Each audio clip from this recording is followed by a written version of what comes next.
Hi everyone, welcome back to the channel where we dice the milk up regularly.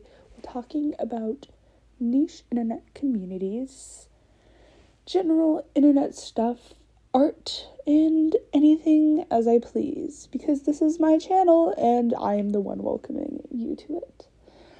But today we are going to be doing a second part of reading Furby Reddit stories, because I actually did have a lot of fun reading the first part. And oh my god, there are so many Furby stories, which I don't even think I'm going to tackle all of them in this video, though I think after this one I might take like a little bit of a break from Furby story videos, because I don't want to like overwork it too much. But we're about to dive right into that, so I would recommend doing something in the background, cleaning? I'm not sure, because they're like the two types of videos and things you can be doing. Like, this can be I have to do something, so I'm listening to something fun in the background, or I'm doing something fun and I want to have even more fun. So I guess choose your own adventure, choose at your own risk, but whatever you're doing, I hope that it's successful. And if you're not doing anything like that, you can grab a nice drink, a little snack, and let's dive right into it. Okay, so the first story is from a deleted user. To begin, I never had a Furby. Shit was stupid, but my friend had one. She liked it and all. She played with it for a few weeks, and then she went to the lake with her family. She accidentally drops it in the lake. They recover it, but the electrical bits are dead. She takes it home, throws it in the closet, forgets about it, life goes on. Fast forward about 2 months or so, I come over to hang out, and suddenly I ask, "Hey, what happened to your Furby?" She goes into the story and then ends it with, "But I didn't really miss it." Like clockwork, we hear, "Furby don't need you anymore," coming from the closet. Bricks were shat. Oh my god, that Furby was self-aware. The Furby knew what was going on, and the Furby was like, yeah, I know that you guys don't miss me. Like, I can hear you talking about me. I've been biding my time for the past couple of years, waiting for this moment to emerge where I can scare you shitless out of the grave. I swear, Furby just possessed me or some shit like that. Took over my soul and was like, you know what? We're gonna make you act like a creepy Furby. There you go. That's why I don't shove talking toys into my closet. That's why I wasn't, like, the biggest fan of, like, talking toys. Like, toys that could speak English. Because as long as they made chirps, like, that would still be a little scary, but it's not as scary hearing, like, a human voice coming from your closet at night. Anyways, on to the next one. My 2001 girlfriend's brother had a Furby that talked every now and then, as they were supposed to do. One night, he's trying to make it talk for about an hour, and it wouldn't. Then it just started talking and wouldn't shut up. It was getting really annoying and went on for about 30 minutes until he finally yelled at it, "Shut up!" And the Furby's response, without missing a single freaking beat, was, "No." Scared the crap out of us, and we busted that little sucker right then. Furby should burn in eternal fires of hell. Okay, controversial opinion. I do not think that Furby should burn eternal fires in hell. I'm thinking more Furbies protect you from what should be burning in eternal fires of hell. Now, I don't know. See, again, this is why I don't let my Furbies talk. I'm sorry to my Furbies, but you guys can't talk. I tried putting batteries in you. You can't talk. Thought I wouldn't be breaking to you on a YouTube video, but shit happens. But I don't know. I feel like that's definitely where a lot of people get freaked out by Furbies, is it talking. I guess that could tie into, like, the whole uncanny valley thing of, like, things that shouldn't have a human voice, yet they do. You know, the casual stuff. Oh, and I forgot to mention, that one was from a deleted user. And this one is also from a deleted user. Because, I mean, it's 11 years old. That's bound to happen with Reddit threads, but okay, let's dive into this one. When I was 10, there was nothing that I wanted more than a Furby for my birthday. I finally got one inside 7 boxes, each smaller than the last. I freaking love that thing. I had it for about a week and was playing with it in the living room one day. My mom had a bird, a ring-necked dove. No one liked the bird because it was annoying and laughed at you when you stubbed your toe. This bird was also a humper. He humped ornaments off the shelves and pictures off the walls. He tried humping people's heads, and he tried to hump infant nephew's toys. But I digress. So I was playing with my Furby in the living room, trying to teach the thing to talk, when my mom let the bird out of the cage for some exercise. The bird started humping the landscape picture on the wall, locked eyes on my Furby, and he dived for it. Not wanting to have my head humped, I ran, leaving my poor Furby on the floor. The bird found my Furby and went to town. I ran to get my brother to save it, but it was too late. By the time we got there, the bird was on the shelf and my Furby was left alone. My brother went to pick up the Furby and held me back. He called for my mom. My mom came with paper towels, wiping the Furby off, and apologized, told me to never touch it again, and stuck it in the bird cage for later use. What did I just read?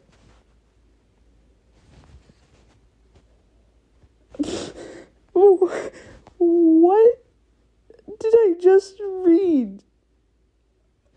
Oh my god. That's not the Furby's fault. Oh my god, that bird.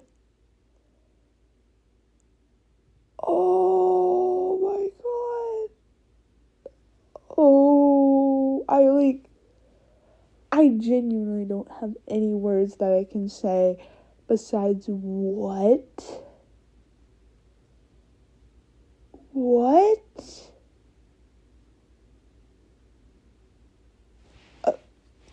This wasn't the start of the video. I would be like, you know what? That is too much internet for now. But we're only like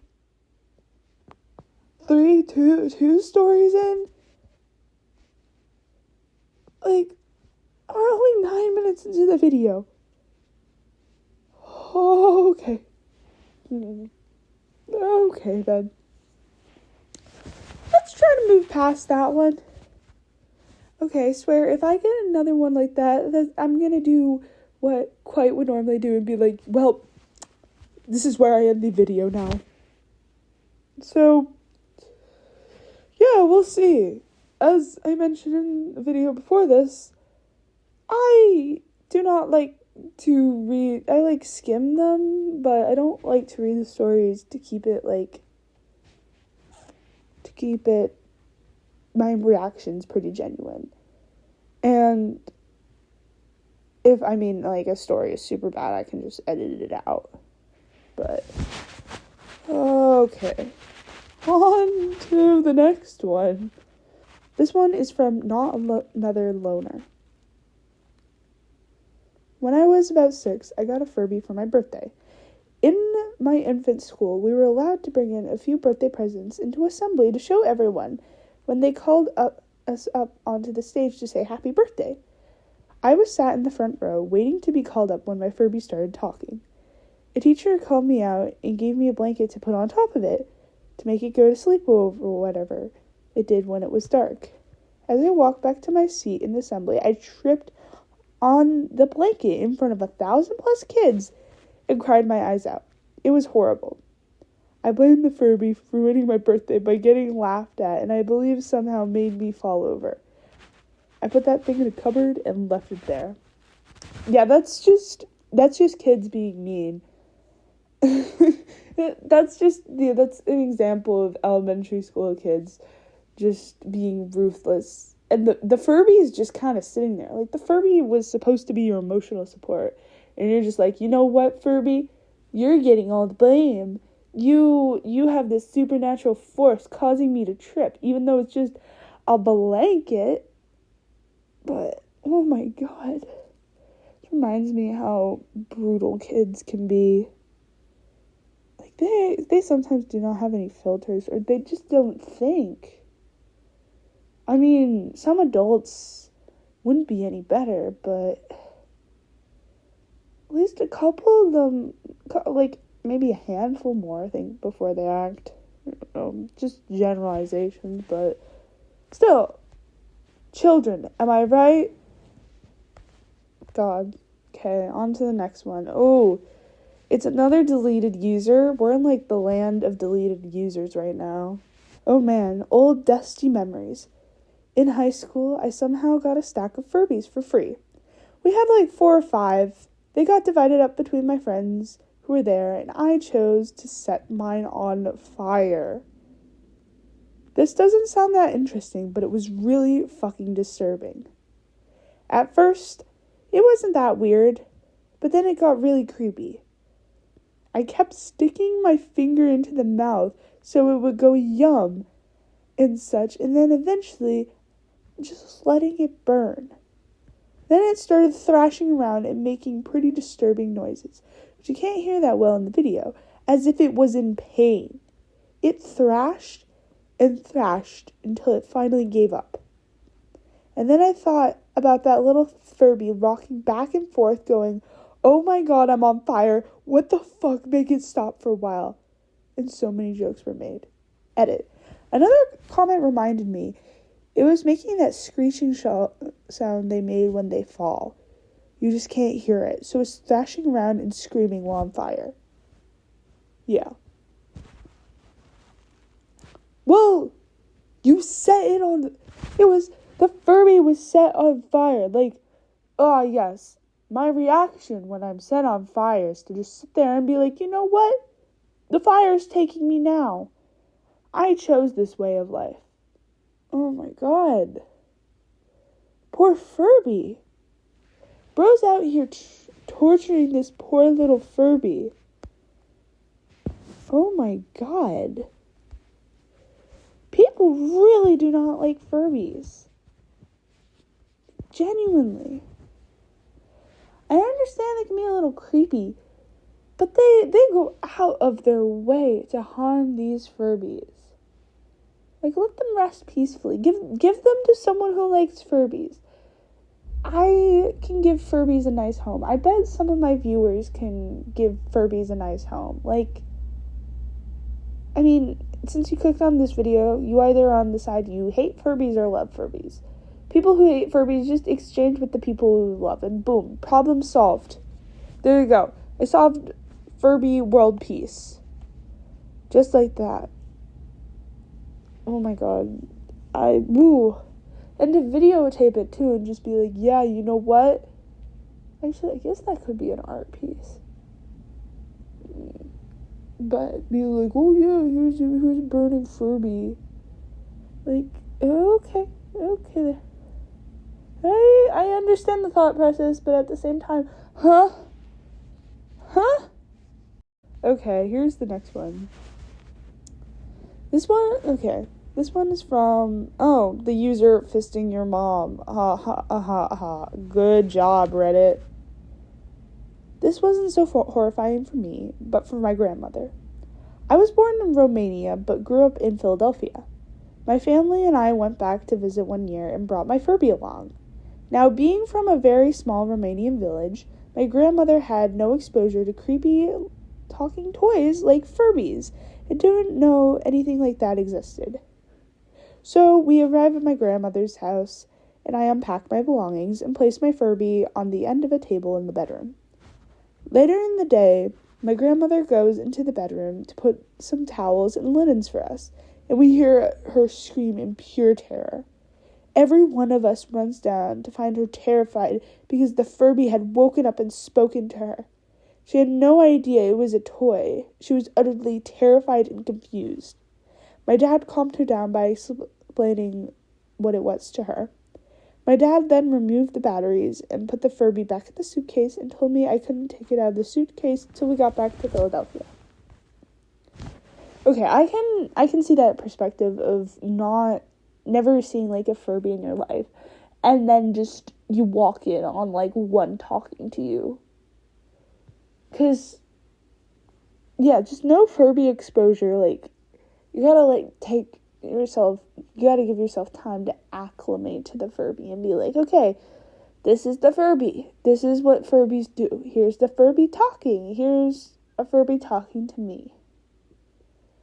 But, I mean, I would scream if I didn't know what a Furby was and it was just sitting on my bed talking to me.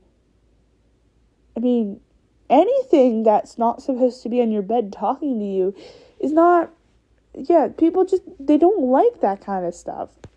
I guess, again, this is like, I'm connecting it finally to, like, the uncanny valley aspect of our brains, being like, that shouldn't be talking. Why is that human? Which, I mean, it's trying to keep us alive, but at the same time, just doesn't understand what Furbies are. Okay, the next one is from a deleted user. So my sister used to collect all these Furbies. Hundreds. It was weird, but that was just her. One day, she buys one on eBay. We thought it was a joke. It said Haunted Furby. It was cheap, so she went for it. Huge mistake. Strange things started happening after she got it. She kept really good track of it all the time somehow. She started noticing some coming up missing. At first, she blamed me. But searching my room, she begrudgingly dropped it. A couple of weeks later, Furbies would come up missing without a trace. My sister had become depressed at the loss. One night I woke up. It was pitch black. All I could hear was something small moving out in the hallway. I gave a disgusted groan at the thought of rats.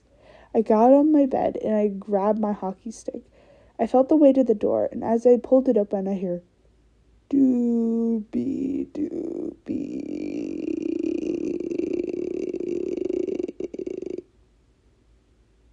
Still pitch black. I could only see two robotic eyes at the floor. I yelled in shock and then gave a relieved laugh when I realized it was just a Furby. Figuring out that my dog had been playing with it and thinking that I had finally figured out the case of the missing Furbies, I grabbed the toy and shuffled it to my sister's room to return her Furby toy. I opened my sister's door, leaving the lights off, as trying not to wake her. Trying not to trip over anything, I slowly made her way to the Furby shelf, and I had set it down and was making my way out of the room when I stepped on something hard. Biting my lip to keep from crying in pain, I looked down to see what I had stepped on. I couldn't make it out in the poor light. I bent over and picked it up. It was a Furby head. Looking at the floor a little longer, I discovered that her floor was littered with little pieces of Furbies everywhere. That's when I heard my sister's muffled cries. I looked at her to only see she was tied up and gagged with a terrified look behind me. "Ooh, yeah," was all I heard from behind me. Of course I said fuck this and ran to my mom's car and drove to the airport and then flew to Mexico, where any Furby that's found is immediately sold and sent back to America. I think this is a real story. I mean, I can't quite confirm it, but holy shit. That story. I think that's like the genuine most creepy Furby story I've read, because that is some supernatural stuff. I don't know what you guys believe in, but I don't know. I believe that there's at least a sense of spirits left behind because of the conservation of matter. It wouldn't make sense for our consciousness to be gone, and disappear completely, since, like, energy never truly leaves the universe. But why would you willingly buy a haunted Furby, though? Because, okay, that's the one thing I would never touch, is a haunted Furby.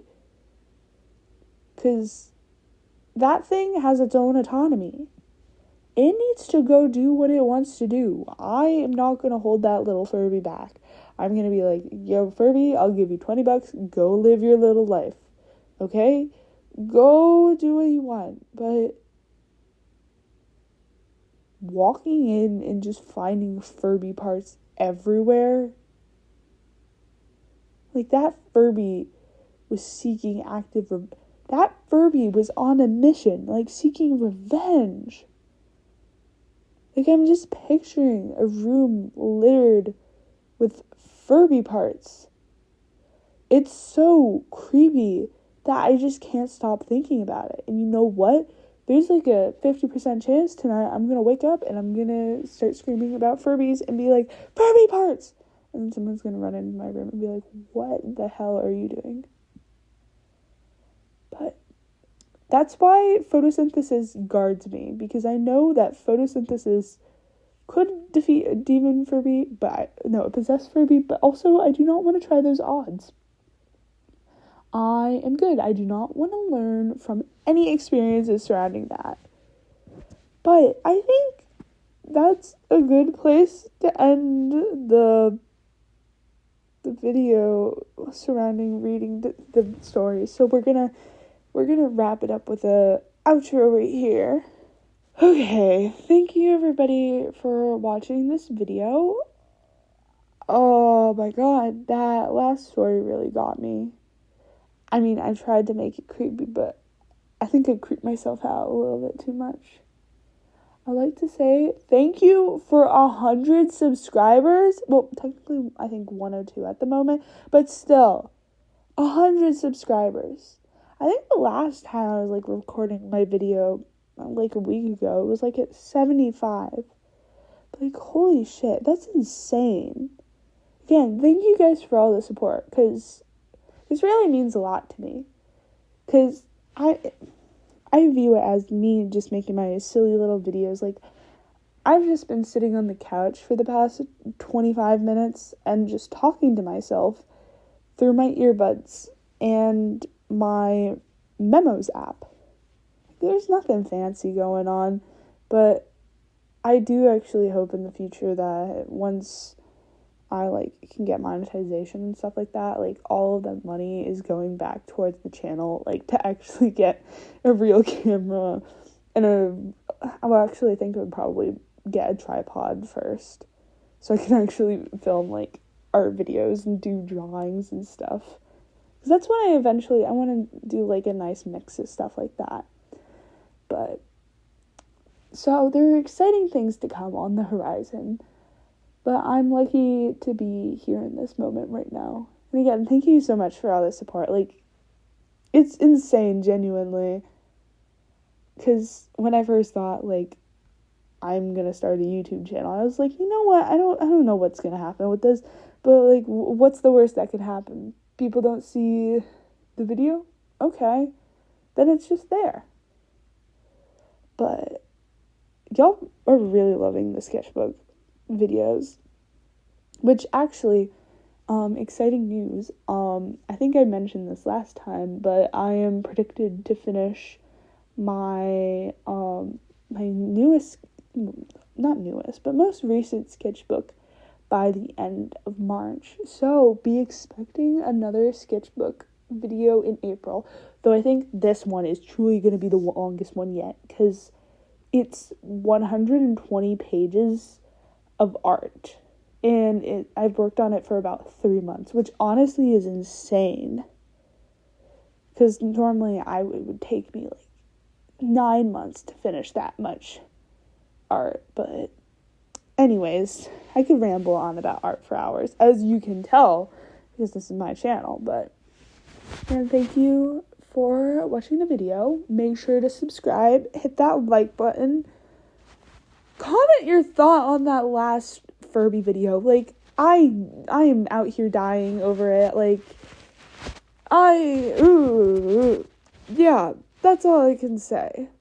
But until next time, I hope you're having a good day, good week, good night, whatever time zone you're in. And I will see y'all next time. Goodbye. And don't let the demon Furby say goodnight to you.